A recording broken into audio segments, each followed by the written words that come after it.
Америкадан чын эле көп адамдар кетип атабы деп. Мен менен чогуу келгендер 20% кетип калды десем туура болот.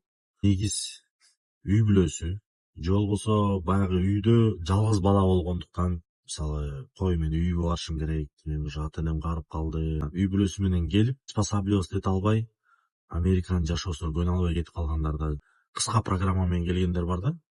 200-300 миң топтойт дагы, болду мага жетет, кеттим дейт. Бирок кайра келе албайаттыр дегендерди угам да мен. Бир жыл мурун мен өзүм эле бир таанышым үй бүлөсүн сагынып кеткен. Кетет. Эми үй бүлөм менен келишке мынча акча кетет экен, ошол акчаны таппай атам деп. Болбой эле бияка да. Биз келердин алдында эки адам менен таанышкам. Америкада уже 7-8 жыл жүрүп, дүйнөнү жакшы эле чогултуп, Кыргызстанга кайтып келгендер менен жолуккам да. Ошолордон сурай бергем, силер эмне үчүн кайра Америкага кетип атасыңар депчи. Десем ошолор айтышкан, биз муусунда барып, документ жазатып, анан келебиз келсек дагы депчи. Мен ошон үчүн башынан эле ошондой максат койгом. Американы көбү мактайт. Мен болсо көбүрөөк дагы мындай реальность, кандай кыйынчылыктар бар, ошолорду чыгарам да. Ожидание реальность болбош үчүн, таң калбаш үчүн мындай ошол нерселерди көрүп койсун, хотя бы ойлонсун деп, мындай даяр болсун деген негизде эле да.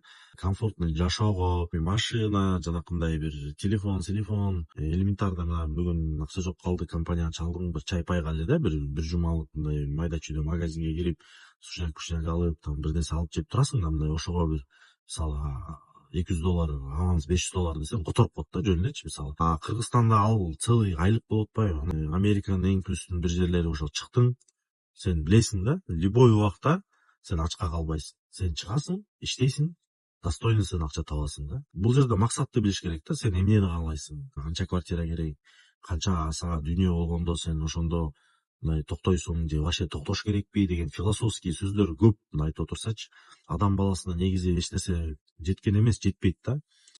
Кыргызстанга барыш үчүн сен жума бир айына жок дегенде $5000 талап түшүп тура тургандай доходуң болуш керек да.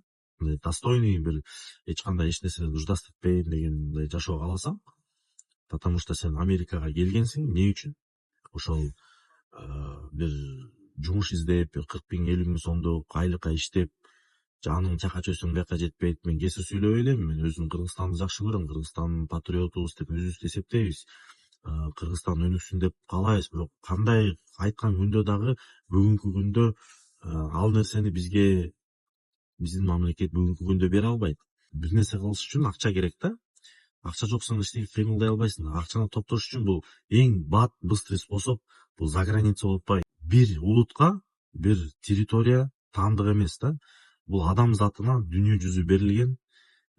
Тарыхты алып карасаңар деле, биздин территорияда, бул азыркы берип турган Америкада деле ар кандай ар кайсы улуттар жашап келген да. Убакыт өткөн сайын ошондой эле боло берет да. Бул наркомандар, алкаштар дүйнө жүзүнүн баардык жеринде эле бар да. Ошол тууганда ошон үчүн биз жакшы жактарын алып, жакшы жактарын үйрөнүп, анан өзүбүзгө бир кандайдыр бир жыйынтык чыгарып, келечекте өзүбүздүн бала чакабыз өссүн, өнүксүн деген гана максатта ушундай өзүбүздүн убактыбызды курбанчылык кылып жүрөбүз. Туура түшүнгөндөр туура түшүндү деп ойлойм.